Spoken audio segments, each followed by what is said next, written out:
मौत की रात। गुड़गांव में एक परिवार रहता था, पति पत्नी और उनके 3 बच्चे, रोहन, राम और मोहिनी। एक दिन उनकी जिंदगी अचानक बदल गई जब प्रीति ने बच्चों को बताया कि उनके नाना अब इस दुनिया में नहीं रहे। बच्चों की आंखों में आंसू थे, लेकिन मजबूरी में उन्हें इंदौर जाना ही पड़ा। शाम 7 बजे सुमित ने कार निकाली और पूरा परिवार इंदौर के लिए रवाना हुआ। यात्रा ठीक चल रही थी, लेकिन रात गहरी होने लगी। करीब 11 बजे उनकी कार एक सुनसान गांव की सड़क पर अचानक खराब हो गई। सड़क वीरान थी, न इधर कोई इंसान, न उधर कोई रोशनी। सुमित ने कार देखने की कोशिश की, लेकिन बेकार। तभी एक बूढ़ा व्यक्ति अंधेरे से बाहर आया और बोला, बेटा, रात 9 बजे के बाद इस सड़क पर कोई नहीं निकलता।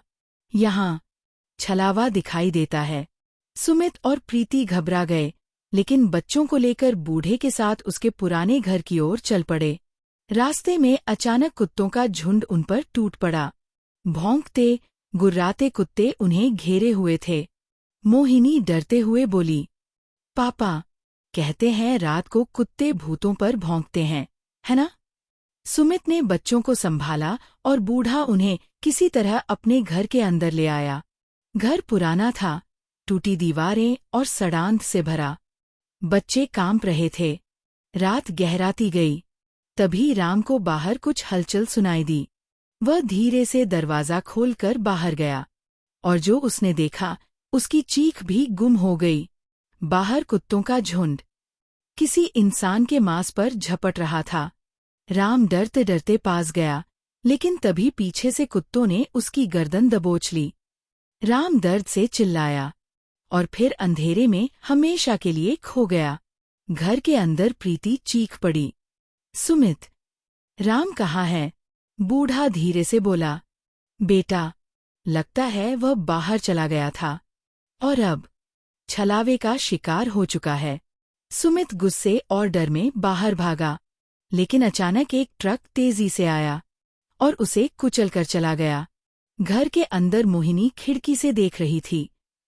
उसने धीरे से कहा, मम्मी, देखो, पापा और भैया मुझे बुला रहे हैं। बूढ़ा चिल्लाया, नहीं बच्ची, वो तुम्हारे पापा नहीं, वो छलावे हैं। लेकिन तब तक देर हो चुकी थी। पूरा घर जमीन से हिलने लगा, दीवारें टूटने लगीं, और देखते ही देखते घर गिर पड़ा। मलबे में सब दब गए, सिवाय रोहन के। रोहन एक पुरानी अलमारी की आड़ में बच गया। कांपते हुए बोला, मैं तो बच गया, लेकिन छलावे से कैसे बचूंगा? अचानक उसके सामने वही बूढ़ा खड़ा था, लेकिन अब उसका चेहरा इंसानी नहीं रहा। आधा सड़ा हुआ चेहरा, लाल चमकती आंखें और होठों पर डरावनी हंसी। रोहन ने कांपते हाथों से अपनी जेब से एक लॉकेट निकाला और छलावे की ओर फेंक दिया।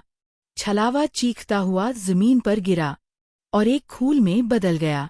रोहन ने राहत की सांस ली और कहा, ये तो वही लॉकेट है जो गुरुजी ने मुझे दिया था। लेकिन तभी अंधेरे में फिर वही डरावनी हंसी गूंज उठी। छाया से कई और आकृतियां बाहर आती दिखीं, और बूढ़े की आवाज फिजाओं में गूंजी, अभी तो एक ही गया है, हम भी हैं, हैप्पी जर्नी दोस्त। इसके बाद सिर्फ एक दर्दनाक चीख और फिर गहरी खामोशी। मौत की रात कभी खत्म नहीं हुई।